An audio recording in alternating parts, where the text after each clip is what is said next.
Hey, what's up po ulit mga idol? Ngayong araw ay magluluto ulit tayo ng simpleng ulam. Tara at samahan niyo po ulit ako.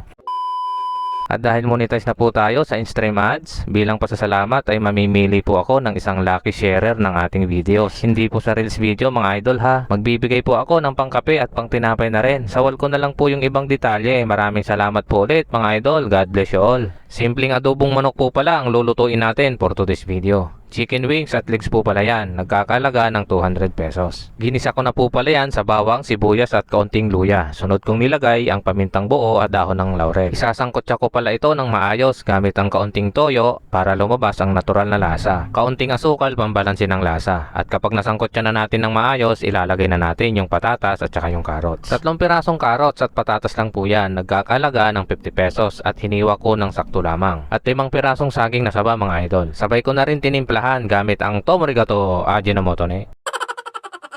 Isang tasang tubig at isang oyster sauce na 30 grams. Takpan natin para mabilis lumambot ang mga carrots at patatas. At kapag malambot na ang mga gulay, ilalagay na natin yung red bell pepper. Kaunting mekos-mekos at yung pang finale natin na suka. Masarap kasi ang adobo kapag malamis-lamis at may kaunting asim. O ayan, at may simpleng ulam na naman tayo. Kainan na!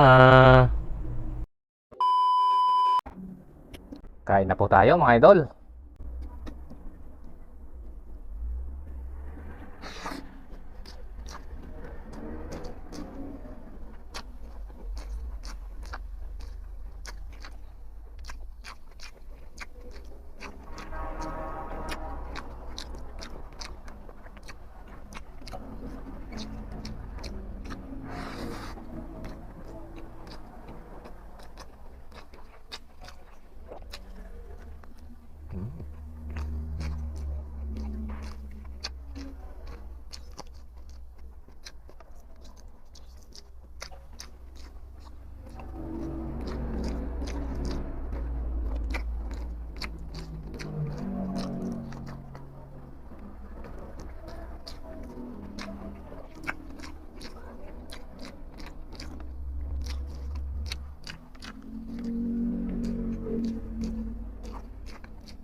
See you po ulit sa next vlog ko mga idol. God bless you all.